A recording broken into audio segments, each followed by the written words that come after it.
महाभारत एक प्राचीन भारतीय महाकाव्य है जो कौरवों और पांडवों के बीच हुए युद्ध की कहानी है, जो हस्तिनापुर के राज्य के लिए संघर्ष करते हैं और अंततः कुरुक्षेत्र में एक विनाशकारी युद्ध में परिणत होता है।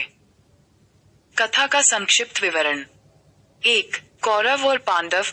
धृतराष्ट्र और पांडु दो भाइयों के पुत्र थे जो हस्तिनापुर के सिंहासन के लिए लड़ते हैं।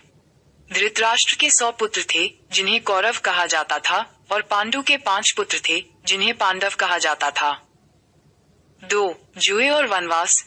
पांडवों को जुए में हारने के बाद उन्हें 12 वर्ष का वनवास और 1 वर्ष का अज्ञातवास का सामना करना पड़ता है।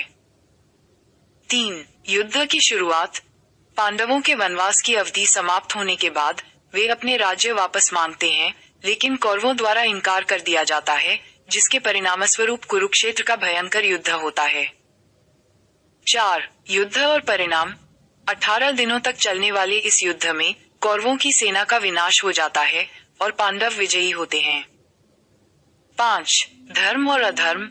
महाभारत की कथा धर्म और अधर्म के बीच संघर्ष को दर्शाती है, जिसमें पांडव धर्म का प्रतिनिधित्व करते हैं और कौरव अधर्म का। 6. भगवत गीता। महाभारत में भगवत गीता का भी उल्लेख है, जो भगवान कृष्ण द्वारा अर्जुन को दिए गए ज्ञान और उपदेशों का एक महत्वपूर्ण हिस्सा है। और 7. अंतः युद्ध के बाद पांडव हस्तिनापुर के सिंहासन पर चढ़ते हैं और महाभारत की कथा धर्म की जीत और अधर्म की हार का संदेश देती है।